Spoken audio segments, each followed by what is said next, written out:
Assalamualaikum Pak. Waalaikumsalam warahmatullahi wabarakatuh. Ini selamat pagi. Tadi di Telepon Pak tadi. alhamdulillah sehat. Sehat ya Pak. Ngapunten di Pak, saya minta waktunya di sela-sela kesibukannya Bapak. Ini terkait saya sedang mengikuti pendidikan guru penggerak dan ada tugas untuk mewawancarai kepala sekolah terkait dengan penyelesaian kasus yang berhubungan dengan dilema etika. Apunten Pak, nanti saya kan ada beberapa pertanyaan yang ingin saya sampaikan. Monggo Bapak, kalau memang hal tersebut memang tidak berkenan untuk tidak menjawab ya maaf. Apunten ini Pak, terkait dengan kasus-kasus yang merupakan dilematis nih Pak, kan ada kasus-kasus yang mungkin kedua-duanya ini benar atau dari sudut pandangnya masing-masing. Jadi dari perasaan Bapak sendiri itu seperti apa ketika menemui kasus-kasus yang seperti itu? Ya, artinya kasus itu kan, ketika kasus dilema itu kan tinggal melihat kasusnya seperti apa.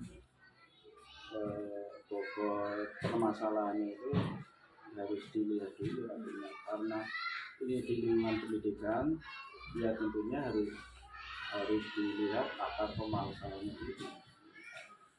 Kalau ini sih Pak, dalam pengambilan keputusannya sendiri itu seperti apa Pak ketika ada kasus-kasus yang memang sama-sama benar atau sama-sama mengandung kebijakan? Kalau memang ada kasus yang hitam putih kan kita gampang nih Pak, langsung kita pasti pilih yang putih. Tapi kalau memang kasus ini kedua-duanya benar, itu untuk proses pengambilan keputusannya seperti apa?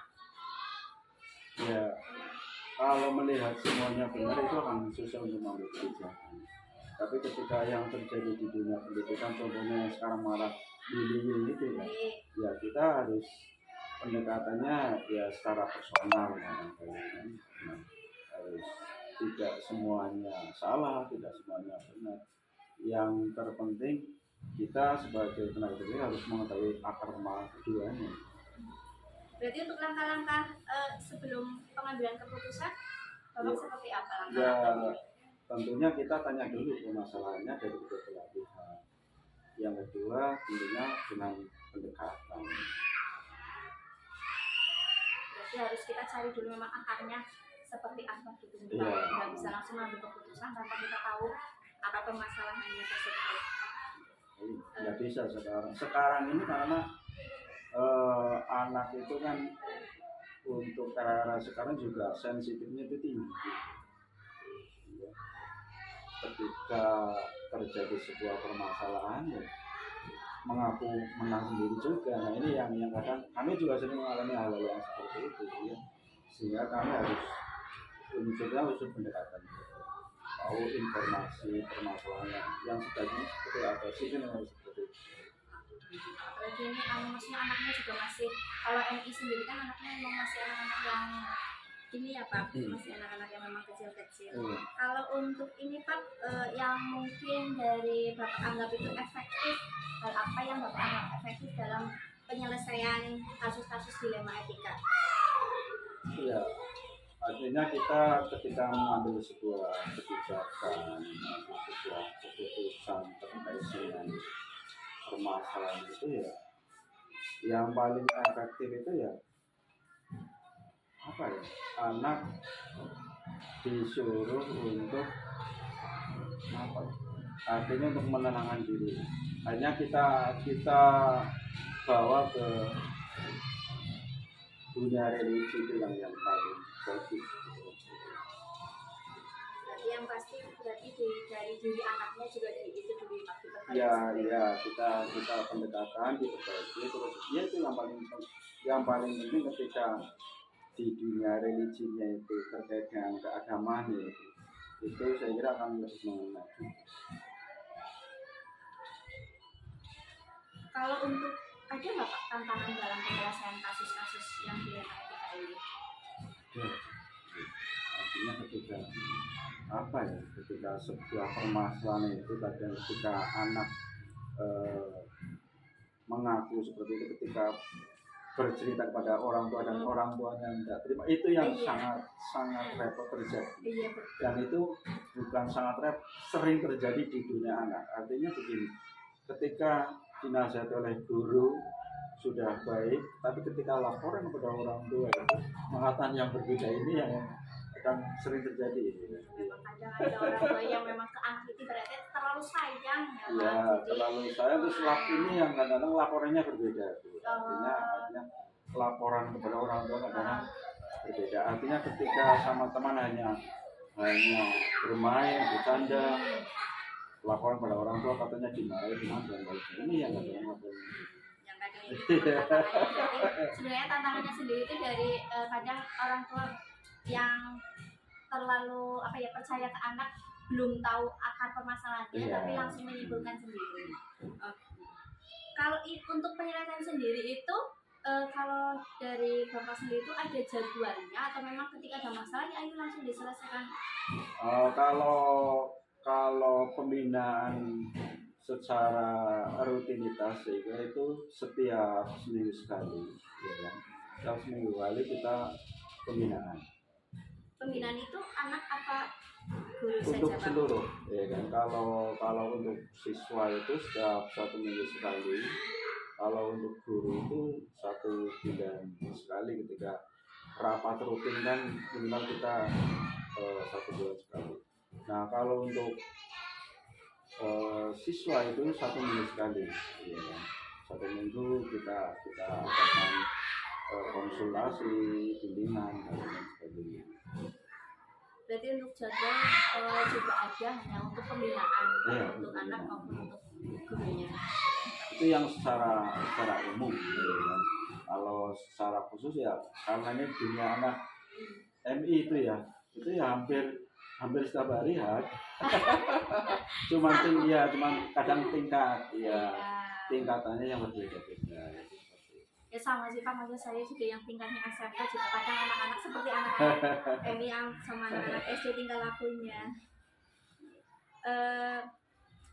Untuk ketika menghadapi kasus itu ya Pak, ada kasus dilema ketika itu ya Pak, ada nggak sih faktor-faktor yang mempermudah Bapak dalam pengambilan keputusan?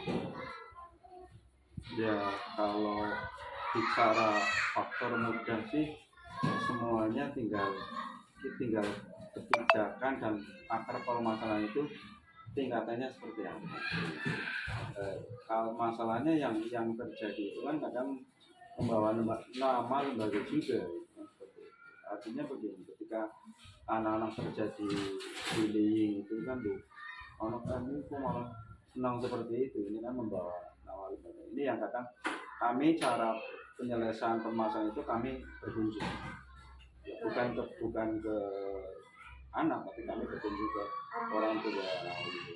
Kami jelaskan apa permasalahannya, kami bercerita agar semuanya hanya seperti ini.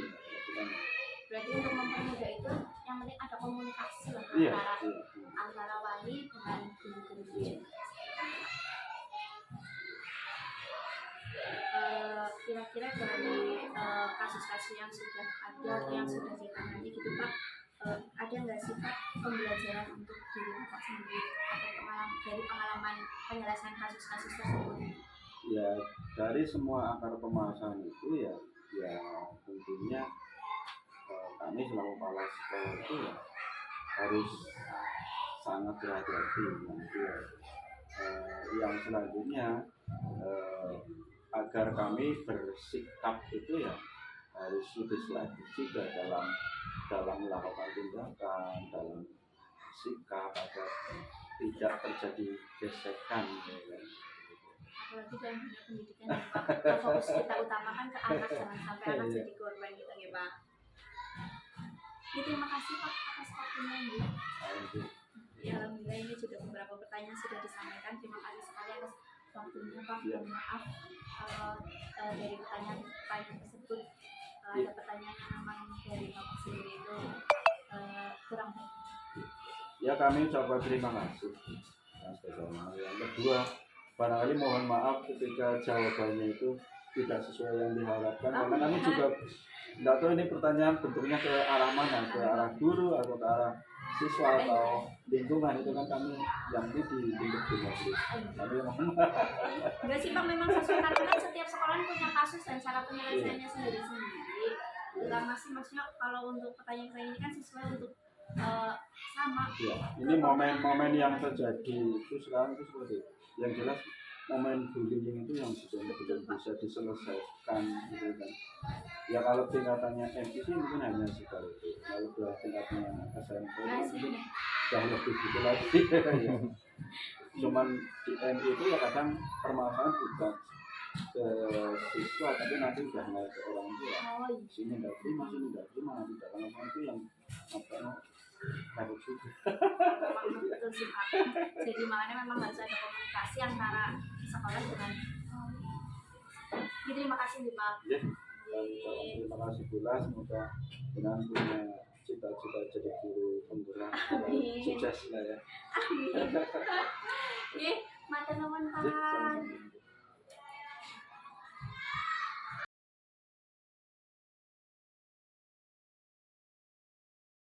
Assalamualaikum Pak Kapten. Ngapunten nih Pak, saya Suratna.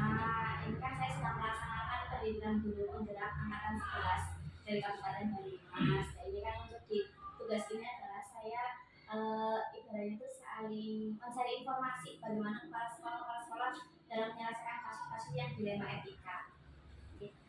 Ngapunten Bapak, ini kan nanti ada beberapa pertanyaan yang ingin saya utarakan. Kalau memang nanti dari Pak Alan sendiri tidak berkenan menjawab, tidak kemudian ini Pak, ini kan setiap sekolah pasti kan menghadapi kasus-kasus dilema etika nih Pak.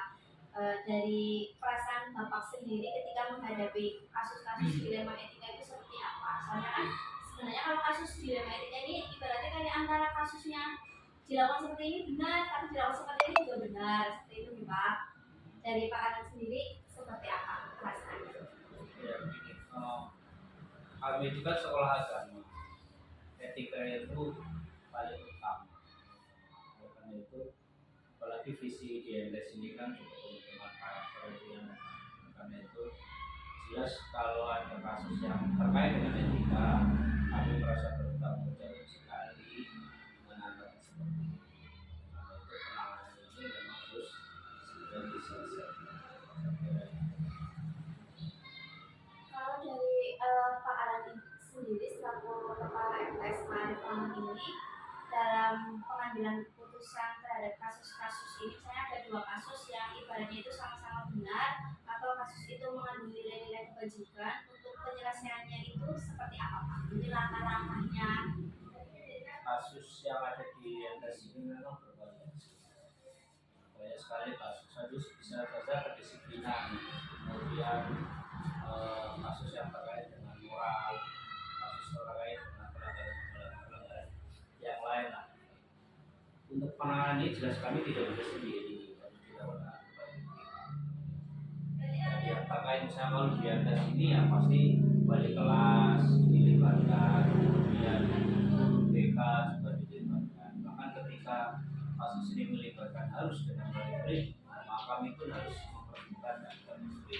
Bahkan ketika ada instansi yang terkait, misalnya dari lembaga yang ada, macam BK-nya misalnya dua desa, kami juga terus berkoordinasi. Jelas bahwa mereka harus nyaman lah sekolah di sini. Berarti langkah-langkahnya yang pasti koordinasi nih Pak, itu dengan wali murid ataupun dengan lembaga-lembaga terkait.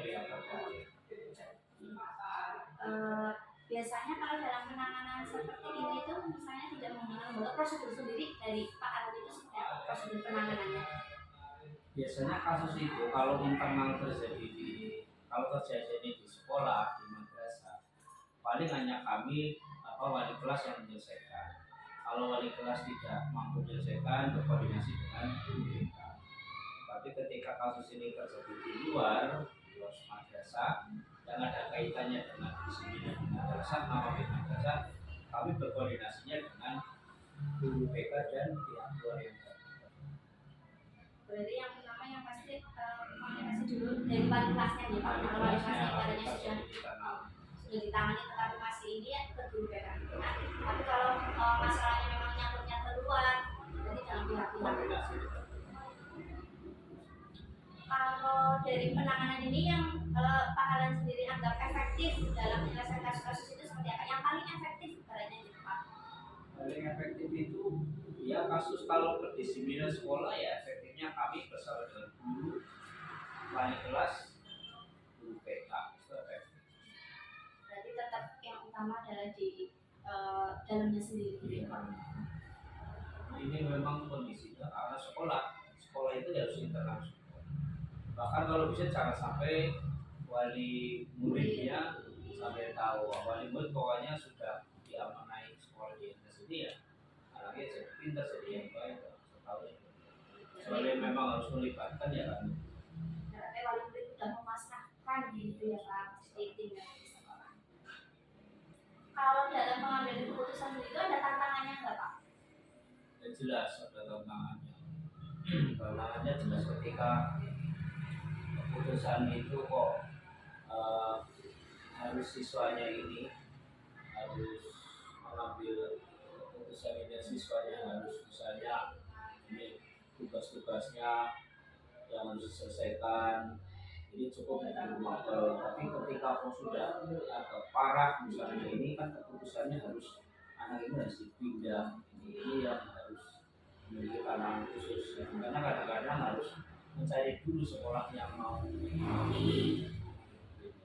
Oh berarti ibaratnya karena kasusnya itu memang sudah keterlaluan bahasanya seperti tadi Pak. Berarti memang Sampai poin biasanya kalau poinnya sudah terlalu tinggi ya itu memang harus.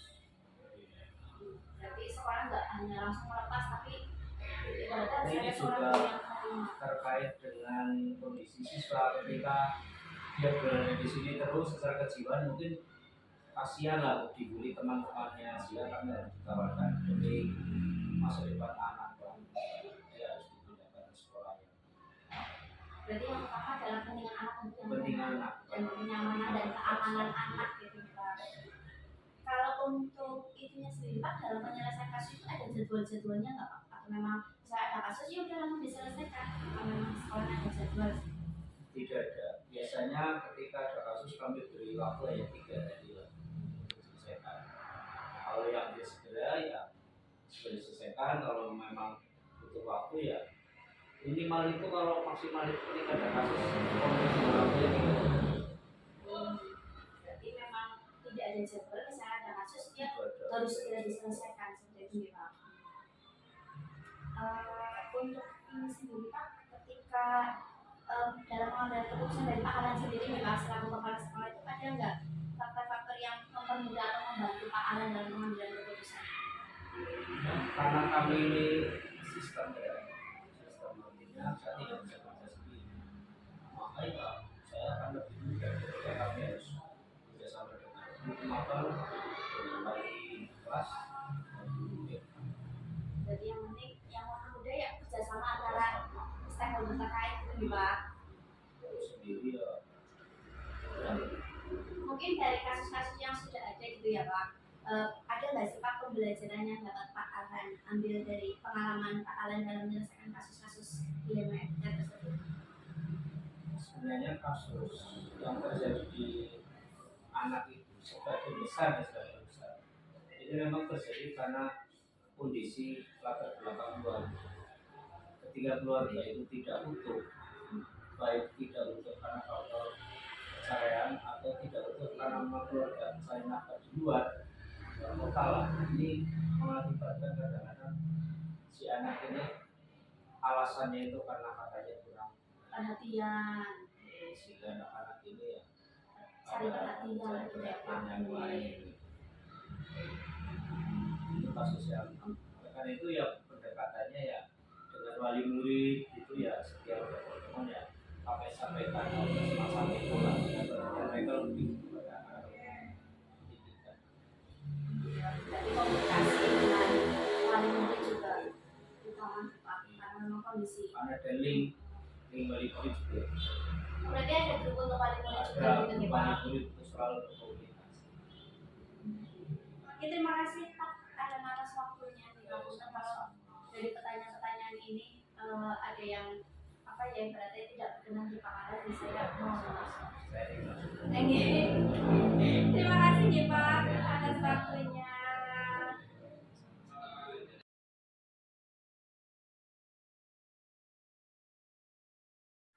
Assalamualaikum warahmatullahi wabarakatuh. Waalaikumsalam warahmatullahi wabarakatuh.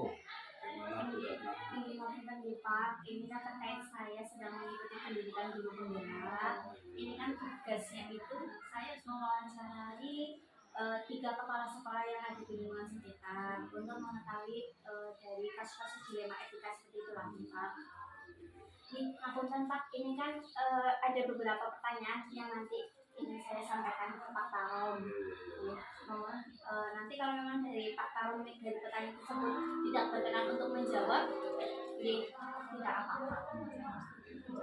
Kalau dari Pak ini saya juga terima kasih sekali atas waktunya.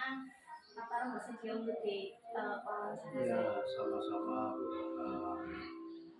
Oke, ngapunten ini Pak terkait dengan permasalahan dilema etika nih Pak, terkait kasus-kasus dilema etika nih Pak, ketika Pak Tarom menemui kasus yang ibaratnya itu kasus ini jika diselesaikan seperti ini benar, diselesaikan seperti ini juga benar, itu rasanya Pak Tarom seperti apa? Yang dimaksud itu siswa Pak, Siswa. sesama pemahaman. Ini kasus ke siswa Pak. Siswa. Ya misalnya tentang apa? Misalnya ini kan ada anak yang memang bermasalah nih Pak, mungkin bermasalah di nilai, mungkin secara aturan kan anak tersebut tidak bisa naik, tapi ketika anak tersebut tidak bisa naik, kita kan juga harus memikirkan psikologis anaknya seperti apa. Jadi kadang kita juga ada syarat-syarat tertentu yang memang anak tersebut ternyata bisa naik, seperti itu salah satunya. Berarti ini ya kembalinya pada proses pembelajaran. Iya, kesusahan Sejauh mana anak-anak dalam mencapai ketuntasan belajar. Memang di dalam pelaksanaan pendidikan itu nilai penting ya, menjadi salah satu ukuran dinyatakan naik atau tidak, sukses atau tidak, walaupun ini bukan satu-satunya. Kalau terjadi kasus misalnya anak nilainya kurang, kan ada klausal aturan itu minimal berapa atau maksimal berapa. Kalau sekiranya masih dalam batas-batas maksimal yang dapat ditolong, dapat dibantu demi kesuksesan dan tidak merasa tertekan anak itu, ya tetap dilakukan. Tentu di situ banyak catatan yang harus disampaikan agar ke depan anak itu tidak terjadi hal yang serupa seperti ini. Misalnya dibina untuk rajin belajar, suka membaca, atau suka berdiskusi dengan teman-teman sehingga ya tidak terlalu ketinggalan dengan nilai yang diraih. Saya kira itu. Ya, berarti kita lihat lagi dari aturan-aturan sekolahnya seperti apa juga ya Pak. Misalnya Ya, terkait dengan kembali. nilai, ya, syarat-syaratnya memang apa saja seperti itu nih Pak. Iya kan ada pedomannya, itu ada aturannya. Kita kembalinya ke sana. Tidak bisa serta-merta hanya karena nilai saja yang menjadi acuan. Ini Pak, terkait pengambilan keputusan sendiri nih Pak, tentang misalnya ada kasus misalnya kepentingannya itu sama-sama benar dan memang sama-sama bijaksana gitu Pak. Langkah-langkah penyelesaiannya itu seperti apa Pak? Karena kalau misalnya kita di kasus, misalnya kita ada kasus hitam sampul kan kita udah pasti milih putih nih Pak. Tapi ini kasusnya berarti memang keduanya itu sama-sama benar. Contohnya bagaimana? Nah, kalau misalnya keputusan, contohnya itu misalnya ada anak ini misalnya Pak, kepentingan anak ini memang punya kasus dia sering terlambat, ya, Pak. Tapi ternyata setelah ditelusuri memang kondisi di rumah dia sendirian, seperti itu. Jadi itu yang menyebabkan anak memang tidak bisa berangkat ke sekolah karena di rumah juga dia tidak ada pantauan. Oh iya, karena anak tersebut satu mungkin terkendala oleh tidak ada yang membimbing di rumah. Kemudian yang kedua mungkin menyangkut transportasi apa enggak itu. Kalau yang seperti itu tentu satu dimohon wali kelas untuk memanggil anak tersebut untuk dimintai keterangannya, dimintai penjelasannya, ya. Yang sekaligus nanti wali kelas untuk memberikan arahan agar kalau memang seringnya bangun kesiangan mungkin diminta agar tidurnya jangan terlalu malam atau main-main HP-nya atau main ke teman jangan terlalu malam. Kalau memang terkendala oleh transportasi, kita kan sebetulnya punya ini asrama itu bisa saja ditawarkan agar bertempat di asrama agar tidak suka terlambat atau memang transportasi. Itu seperti itu solusi yang ditawarkan oleh sekolah kepada anak tersebut. Berarti intinya penyelesaian itu juga dari wali kelasnya juga harus ada koordinasi dengan anak tersebut ya Pak? Ya otomatis itu karena wali kelas itu adalah pengganti orang tua di sekolah. Maka wali kelas harus dekat dengan anak, wali kelas harus paham tentang problematika anak, wali kelas harus tahu tentang latar belakang masing-masing anak. Kalau dari Pak Karam sendiri ketika pengambilan keputusan terhadap kasus-kasus itu Pak, yang Pak Karam anggap efektif itu seperti apa Pak? Untuk menyelesaikan, Untuk penyelesaian kasus-kasus. ya kita kan lembaga pendidikan ya, lembaga pendidikan itu berfungsi untuk memperbaiki sikap anak. Yang tidak baik supaya menjadi baik, yang putus supaya menjadi pintar, yang malas menjadi rajin, yang tidak terampil menjadi terampil. Ibaratnya bengkel lah ya. Maka jangan kita memutuskan hanya satu perkara menjadi keputusan yang memangkas anak tersebut. Maka kita harus dilihat secara makro. Oh mungkin anak itu kelebihannya di sini, kekurangannya di sini. Kemampuan orang kan berbeda-beda. Potensi anak macam-macam. Maka kita jangan hanya mengambil satu poin untuk menjadi satu keputusan. Nah, kita lihat secara menyeluruh dulu. Itu seperti itu langkah yang digunakan. Berarti kalau melihat suatu kasus jangan hanya dilihat dari satu sisi. Oh iya gitu, betul, Pak. betul. Karena belum tentu sisi ini salah, mungkin ada kebaikannya di sisi lain. Kalau untuk tantangannya ada nggak Pak dalam pengambilan keputusan tantangannya? Tantangannya kadangkala satu untuk menyatukan langkah memang perlu pemahaman bersama. Tidak semua teman-teman itu memandang bahwa hal-hal lain perlu dipertimbangkan. Tidak semuanya seperti itu. Kadang-kala terjadi hanya karena faktor X saja harus diambil satu keputusan yang memangkas siswa untuk Yang pasti adalah karena kita lembaga pendidikan tujuan yang utama adalah ke anaknya ya Pak. Iya, Sampai iya, anaknya iya. memang pirang atau seperti jangan sampai terlambat. iya terlambat.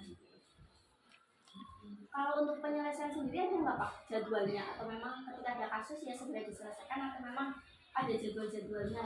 Itu kan ada mekanisme yang harus dilalui. Yang pertama apabila itu terjadi kasus di anak yang harus menyelesaikan pertama adalah nanti koordinasi dengan guru BK. Kemudian setelah guru BK dengan wakil siswa. Setelah itu tidak dapat diselesaikan mungkin koordinasi berupa dengan disitulah kita akan memberi keputusan yang sebaik mekanisme yang harus dilakukan seperti itu. Kalau untuk pengambilan keputusan sendiri itu ya Pak, ada yang sifat yang faktor yang mempermudah Pak Karam untuk mengambil keputusan? Mempermudah, Iya. artinya mempercepat gitu. Iya, mempermudah atau membantu Pak Karam. Keputusan seperti ini saja. Oh iya, kita tinggal melihat kasusnya. Kalau memang kasusnya sudah itu ada kasus yang bertingkat. Misalnya seorang anak yang terlibat pada narkoba, sudah masuk pada perbuatan zina, misalnya memaham.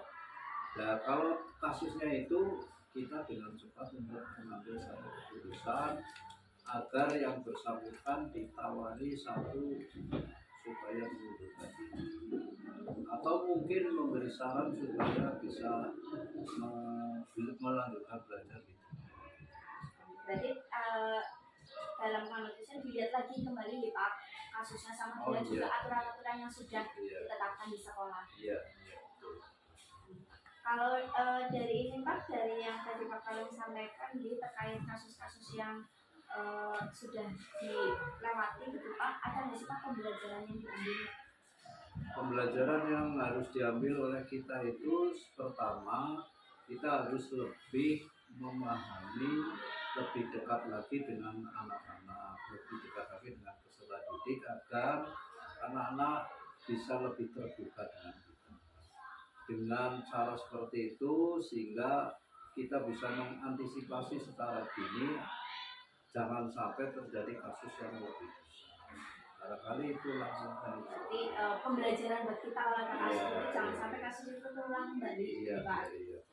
Terima kasih Pak Karan atas waktunya. Oh iya, sama-sama, semoga lancar ya, Amin. sukses ya, Amin. dan berhasil mencapai cita-cita. Amin. Mungkin 2 bulan lagi nih selesai Pak.